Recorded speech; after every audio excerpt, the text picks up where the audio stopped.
वज़ीर-ए-आज़म की ज़ेर सदारत वफाकी काबीना की बैठक। कुछ देर बाद भारत से तिजारत समेत ECC फैसलों का जायजा लिया जाएगा। कोरोना वैक्सीनेशन के अमल पर ब्रीफिंग शेड्यूल। वैक्सीन की कीमत की मंजूरी भी एजेंडे का हिस्सा।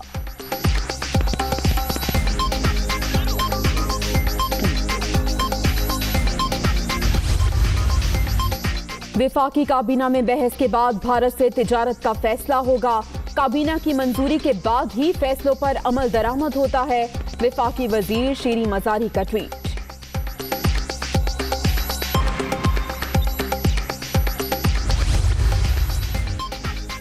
चीनी स्कैंडल की तहकीकात तेजी से जारी। कीमतें बढ़ने पर हुकूमत ने कार्रवाई का फैसला किया। 464 साथी बैंक अकाउंट्स में 106 अरब की ट्रांजैक्शन का पता चला। 32 करोड़ रुपए की रकम मुंजमद की गई। अवाम को सट्टेबाजों के रहमो करम पर नहीं छोड़ सकते। शहजाद अकबर की प्रेस कॉन्फ्रेंस।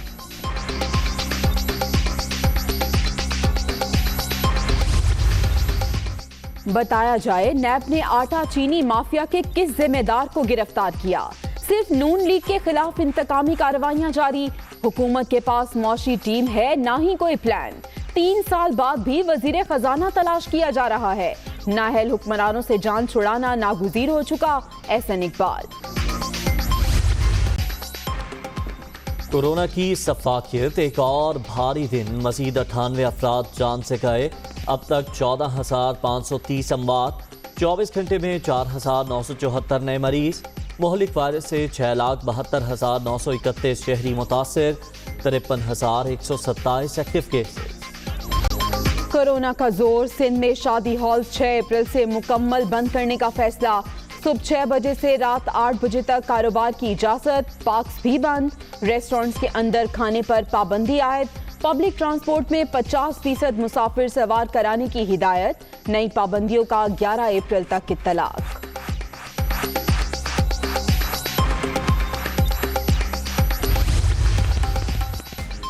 इस्लामाबाद में कोरोना का फैलाव रोकने के लिए इंतजामिया एक्टिव।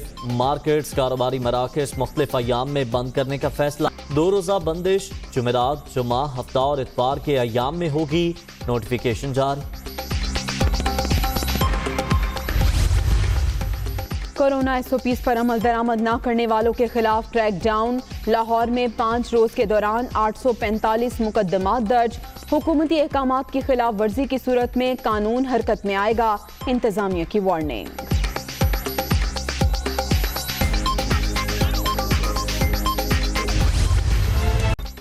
लाहौर के सर्विसेज अस्पताल से कोरोना वैक्सीन की 550 डोज मुबैना तौर पर गायब। मजंग अस्पताल में 350 खुराकें ज़ाया। MS को मुअत्तल कर दिया गया। यास्मीन राशिद की तस्दीक।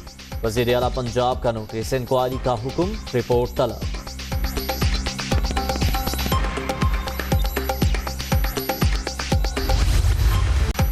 दस प्रिजाइडिंग अफसरान की मशकूक जगह पर मौजूदगी का इंकशाफ। RO ऑफिस पहुंचने के लिए मुतबादिल तवील रास्ता इख्तियार किया गया।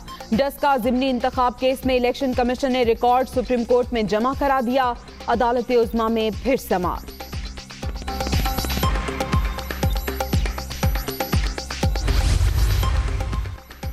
फाइनेंस ऑर्डिनेंस पर ऑपोजिशन के एतराज़ात। स्पीकर कौमी असम्बली ने 8 रुकनी मुश्तरका कमेटी बना दी। बाबर आवान, हमाद हसन, एहसन इकबाल, अयाज सादिक, परवेज अशरफ, नवीद कमर और दीगर शामिल।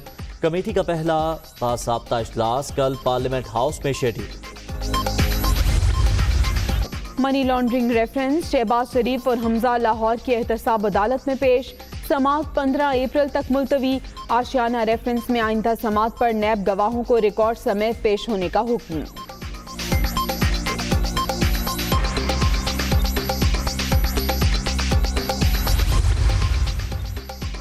पंजाब में तारीख साज तरक्याती मंसूबों पर काम जारी। ऐसे प्रोजेक्ट्स की माजी में मिसाल नहीं मिलती। करप्ट जिले सुबहानी ने हमेशा शोबाजी पर जोर दिया। इनके मंसूबे कर्ज की सूरत में कौम पर बोझ बन चुके। फिरदौस आशिक आवाम।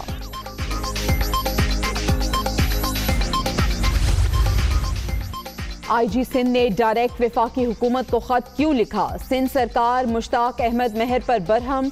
खत कवायद की खिलाफ वर्जी करार। IG सिंध ने नापसंदीदा अफसरान की खिदमात वफाक को वापस लेने की सिफारिश की थी।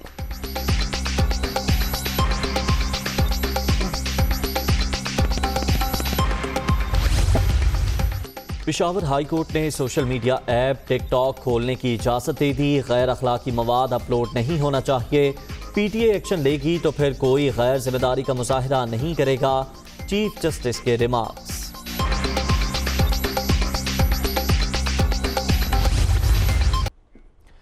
आगाज में आपको बताएं, वज़ीर आज़म की ज़ेर सदारत वफाकी काबीना की कुछ देर बाद बैठक। भारत से तिजारत समेत ECC फैसलों का जायजा लिया जाएगा।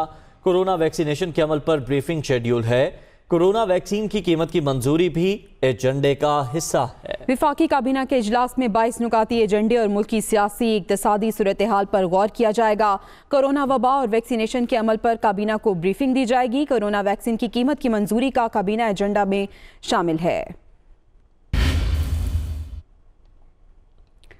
अभी आपको बताएं कि काबीना में आज भारत से तिजारत समेत ECC फैसलों पर बहस होगी। शेरी मजारी की जानिब से कहा गया है, वो कहती हैं कि काबीना में बहस के बाद ही भारत से तिजारत और दीगर मामलात पर फैसला किया जाएगा।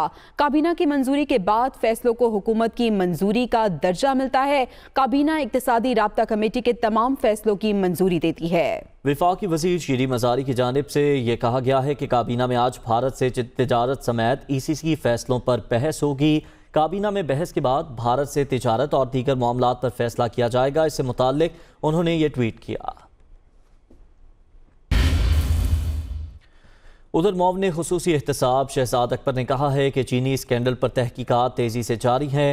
कीमतें बढ़ने पर हुकूमत ने कार्रवाई का फैसला किया। सट्टा माफिया व्हाट्सएप पर चीनी की कीमतें तय करता है। 464 जाती बैंक अकाउंट्स में 106 अरब की ट्रांजैक्शंस का पता चला है। आवाम को सट्टेबाजों के रहमो करम पर नहीं छोड़ सकते। वो लाहौर में मीडिया से गुफ्तगू कर रहे थे। सट्टा माफिया का जो काम है ये बेसिकली प्राइस को स्पेकुलेशन करता है मसनूई तौर पे। ये कोई चीनी की बोरियों के ऊपर बैठ के कारोबार नहीं करते। ये व्हाट्सएप के ऊपर और उसके ऊपर प्राइस स्पेकुलेट करते हैं। 8-10 बड़े प्लेयर हैं पंजाब के अंदर जो पूरे चीनी की मार्केट को चलाते हैं और वो तय करते हैं कि कीमत क्या होगी। 40 सट्टाबाज थे पंजाब में जिनके अकाउंट्स को सर्च किया गया है, उनके बैंकिंग अकाउंट्स को, बिकॉज ये करोड़ों अरबों रुपए का कारोबार होता है तो बैंकों के थ्रू ही होता है। तो उनमें से 464 ज़ाती बैंक अकाउंट्स में, किसी कंपनी के नाम पे नहीं, ज़ाती बैंक अकाउंट्स हैं इनके, उसमें 106 अरब रुपए की ट्रांजैक्शंस ट्रेस हुई हैं। और इस वक्त जो वहाँ पे पैसे जो फ्रीज़ किए गए हैं अकाउंट्स में, वो 32 करोड़ के करीब की जो रकम है वो फ्रीज़ भी कर दी गई है इन अकाउंट्स के अंदर सारी। मुस्लिम लीग नून के रहनुमा एहसन इकबाल का कहना है कि हम भारत से बात करते हैं तो मोदी का यार कहा जाता है। इमरान खान हमें लेक्चर देते थे। वजीर आजम बताएं, क्या भारत ने कश्मीरियों का खून बहाना बंद कर दिया? मजीद कहा कि क्या भारत से तिजारत के एवज फवायद लिए गए? एहसन इकबाल लाहौर में मीडिया से गुफ्तगू कर रहे थे। भारत से आबरूमंदाना और कौमी मफाद को पेश नज़र रख के बातचीत करते थे तो नारे लगाए जाते थे, मोदी के यार हैं, ये भारत से क्यों बात कर रहे हैं। आज हजरत मुफ्ती इमरान अहमद नियाजी साहब जो हमें दर्स दिया करते थे कि कश्मीर पे मोदी हिटलर बन के क्या जुल्म ढा रहा है, इस बात का जवाब दें कि ये हवाओं ने रुख कैसे बदल लिया है। क्या कश्मीर में भारतीय सिक्योरिटी फोर्सेस ने नौजवानों का खून बहाना बंद कर दिया है? अब भारत से जो तिजारत कर रहे हैं, चीनी आ रही है, कपास आ रही है, तो इसके पीछे वो कौन सा कंसेशन है जो इन्होंने भारत से हासिल किया है। अहम खबर है, पेशावर हाई कोर्ट ने टिकटॉक खोलने की इजाज़त दे दी है। पेशावर हाई कोर्ट में टिकटॉक पर गैर अखलाकी मवाद अपलोड करने के खिलाफ दरख्वास्त पर समाअत हुई। अदालत की जानिब से ये कहा गया कि टिकटॉक खोल दें लेकिन गैर अखलाकी मवाद अपलोड नहीं होना चाहिए। मज़ीद तफसीलात जान लेते हैं, हमारे नुमाइंदे आमिर जमील हमारे साथ मौजूद हैं। जी आमिर, बताएगा समाअत से मुतालिक और क्या SOPs बनाए गए? हाँ जी बिल्कुल, देखें कि पेशावर हाई कोर्ट में 2 रुकनी बेंच जिसमें चीफ जस्टिस सरबराही कर रहे थे, इस टिकटॉक के हवाले से जो मवाद अपलोड करने के खिलाफ दरखास्त पर समाअत हुई है, जिसमें DG डायरेक्टर लीगल PTA और उनके वकील जानजेब महसूद भी जो हैं वो अदालत में पेश हुए। अदालत ने टिकटॉक खोलने की इजाजत तो दे दी है, लेकिन इससे पहले चीफ जस्टिस ने रिमार्क देते हुए बताया कि टिकटॉक तो खोल दे, DG PTA साहब उन चीफ जस्टिस का ये भी कहना था कि एक्शन अब तक क्या एक्शन लिया गया है, जिस पर उन्हें बताया गया है कि इंतजामिया से इस हवाले से दोबारा रब्ता करके इस मसले को उठाया गया है। तो हम अदालत ने टिकटॉक खोलने की इजाजत दे दी है। शुक्रिया आमिर जमील अपडेट करने के लिए।